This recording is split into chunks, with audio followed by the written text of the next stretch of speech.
Happy Saturday morning, everybody. We normally don't record these on Saturday mornings, but here we are. We got a special wide receiver episode today. We're going to go over our top 5 wide receivers, a couple of honorable mentions.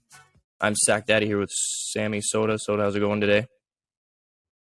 Great. Couple cups of coffee this morning. Not actually not drinking beer while we're recording a podcast. That's pretty rare. Looking forward to diving into our top 5 receivers this week. We had a tough time coming up with this list. A lot of disagreement, but we finally came up with a great list that's going to benefit all of our listeners. Heck yeah. Sam, why don't you start with your couple honorable mentions that you wanted to talk about that didn't quite make the top 5 list? Absolutely. My favorite play of the week, value-wise, is George Pickens. He's at 4,500 on OwnersBox. Absolutely love this play. You look what he did last week with Kenny Pickett in the game. Now, I haven't been completely sold on Kenny Pickett, but the numbers are there. It shows Pickett is going to throw the ball. He's got nothing to lose. He's going to throw the ball to Pickens. They've got that rookie relationship. I know they're going to Buffalo, but they're going to be down. He's going to have no choice. It might be ugly for Pickett, but projecting a big game for Pickens at that value. And you got one more you wanted to cover too? Yeah, one more. And I think the news just came in this morning that DJ Chark was ruled out and St. Brown is possibly going to play. I think likely to play, I think is what they said. As long as he plays, every game he plays this year, I'm going to just love him because he's been an absolute stud. Goff wants to throw to him. DJ Chark out, that helps. So another great play, just couldn't quite make the list.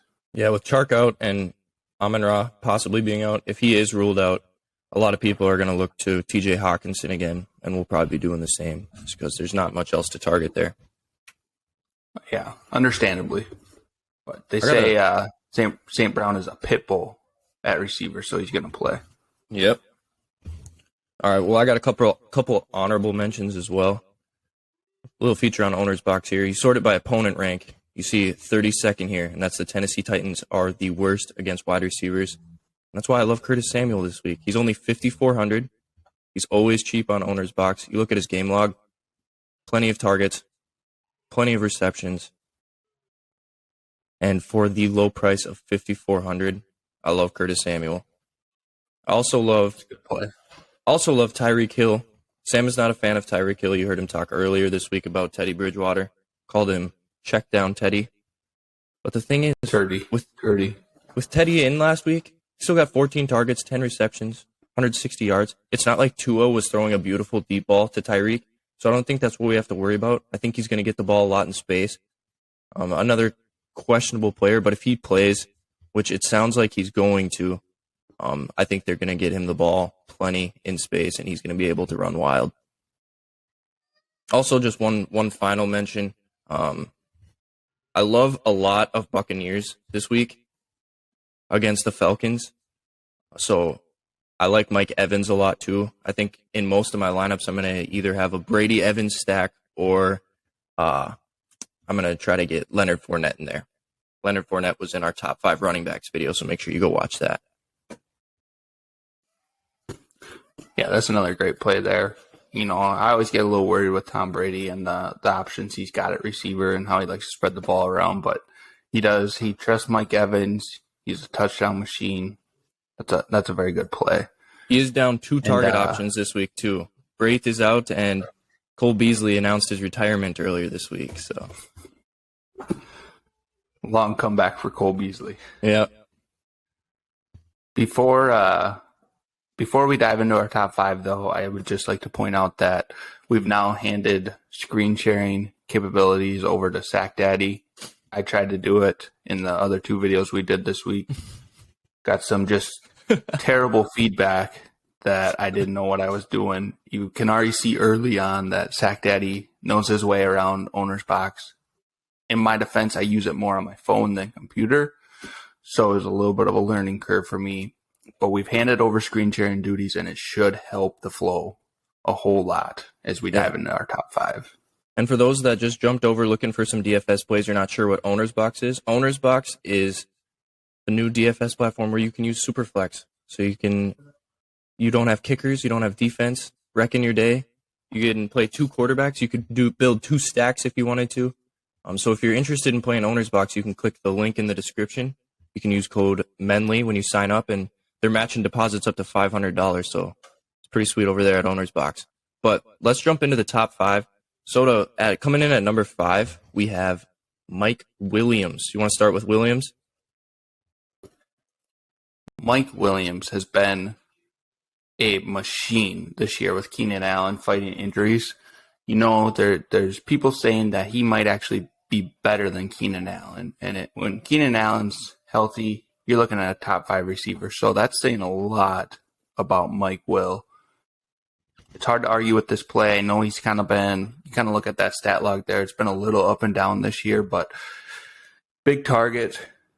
He's going to get, I know, Adam, I think you're going to talk about red zone targets, but that doesn't scare me because he's such a big target. With Keenan Allen out being the number 1 option, got to love this play. Yeah, and Mike Williams he's always just been like a boomer bust play.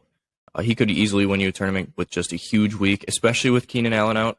He has 200-yard games this year, 7.8 targets a game. Like Sam said, he only has the 1 red zone target, which is a bit concerning.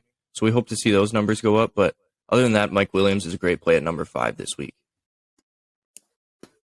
So we'll jump to number 4 with our man Justin Jefferson, priced at $7,000 on OwnersBox. Jefferson's averaging 10.5 targets a game. The Bears give up the 28th, or they're ranked 28th against receivers, so they give up a lot of points at the receiver position. And you look at this game log here, Justin Jefferson, you take out the Eagles and Lions games, he got shut down by those 2 corners, but I don't think the Bears have anyone like that can take him out of the game like that. Jettis has been a roller coaster like Mike Will this year. He had those 2 pretty rough games, and yet you just know that Kirk Cousins is going to find him. And the thing is, he's really their only deep threat. I mean, KJ Osborne a little bit, but when Thielen's going to eat up targets, they're going to be 10-yard outs. Like, Thielen's not going to beat anybody deep. So in order to beat the Bears deep, it's going to be Jettis taking the top off. Not real. What did you say? Bears defense ranked 28th? 28th, yep. You said? Yeah, so they're going to be able to take the top off. It's a good play, and that Eagles loss with Darius Slagar and him sticks in my head a lot, and I got to let that go. That was a one-time deal. Yeah, and even with him getting locked up by Slay, they still targeted him 12 times. They're going to go to him no matter what. That brings us to number 3, and that is our most affordable play this week, and that's Chris Olave taking on Seattle. He's only $5,200, and of course Michael Thomas is out, as we expected. He's not going to play every game this year. Soda, what are your thoughts on Chris Olave? I believe Jameis Winston has also been ruled out, by the way. Yes, they did say Andy Dalton starting this week. In my mind, Chris Olave is their number 1 target. Probably their number 1 receiver. I know they got Jarvis, they got a few other guys, but Jarvis is a slot guy. Olave can play anywhere. I would say he moves in their number 1 receiver role and their number 1 target. More than likely, the Saints are going to be down, have to throw the ball a lot. $5,200. That's a steal. Yep, a lot of good value there. And I mean, last week was his first time playing with Andy Dalton, and they seem to have a pretty decent connection there. So I like Chris Olave in the Saints game. It sounds like Alvin Kamara is going to play. So other than Michael Thomas and Jameis Winston, looks like the Saints will be decently healthy. Move on to our number 2 play here. And that is A.J. Brown of the Philadelphia Eagles. So do you want to start with Brown? There was a lot of Browns to work through on possible plays this week. When you look at Noah Brown, Hollywood Brown, A.J. Brown, And ultimately, we came down to this being the best Brown to play this week. I think you've seen early on that Jalen Hurts loves the relationship he's building with A.J. Brown and target him. I know you got Devontae Smith that can come in there and steal a game or two here and there, but even when he does, I think A.J. Brown is just going to get the volume. And honestly, I have not been real impressed with the Cardinals' defense this year. This is a potential stack game to me, high scoring, so gotta love it. Yeah, this is the highest point total on the slate at 48.5. So I like the option of stacking this game as well with Jalen Hurts and A.J. Brown. And then we talked on the tight end show, we both love Zach Ertz as a run it back option. The reason we didn't go with Hollywood Brown, obviously Hollywood Brown gets a ton of targets, but we didn't like him as much going against Darius Slay. We talked about him with Justin Jefferson. He's been able to lock up receivers. So A.J. Brown, we like a lot this week. 17.9 fantasy points a game. You know, you can't really argue with that. He's a good spend up option at 6,400. You look at that game log too. He's due for a touchdown. Yeah, he really is. Yeah, he's only had one this year. So yep. could be I know I've said this about a few guys, but could be a 3 touchdown week for him. Yeah. I just want all the guys I take to have 3 touchdowns. All right. And at number 1, this should come to no surprise to anybody. We have to go with Cooper Kupp. You know, he's the most expensive option on the board at 7,200. But he's playing a Dallas defense that's ranked 24th. Like I've said, Diggs does not scare me at all. I don't think he's a good corner. Kupp had an insane 19 targets last week. I know they came out and said they want to get Allen Robinson more involved, but that doesn't mean the targets are going to go away from Kupp. 300-yard games, leads the league. He leads the league in targets, obviously. He has 8 red zone targets total. The 300-yard games, there's really no getting away from Kupp, and he's just the best spend-up option on the board at any position, I think. So this wasn't a difficult decision for us to come with him in at number 1, was it? No, not at all. Yeah, that's always the struggle with a player like this. He's always going to be I think he's the highest priced player on the slate, right? You get someone like Kupp when he comes in, or someone like Calvin Johnson back in the day. They're just going to consistently be very high priced.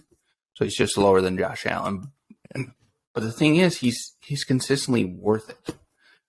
You know, the production just doesn't drop with Cooper Kupp. Like, that was the problem I ran into last year. Like, every single week I'm like, well, he's got to drop off at some point, and he just never did. So, yeah, so easy number 1. If you can fit him in your lineup, it is a must. Yeah, you get him into your lineup. You listen to our shows. We talk about, like, Raheem Mostert. You put him in a lineup with Cooper Kupp. You find those value plays like Mostert or Ramondre Stevenson. Sam brought up George Pickens. You know, players that could have a decent week that you can squeeze in with Cooper Kupp, because there's a good chance you're going to have him in your lineup with how much he might score this week.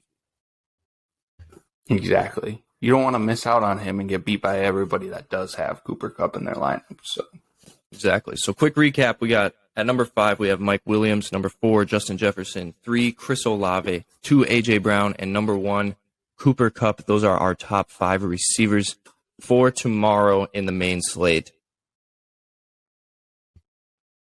Stay manly, everybody.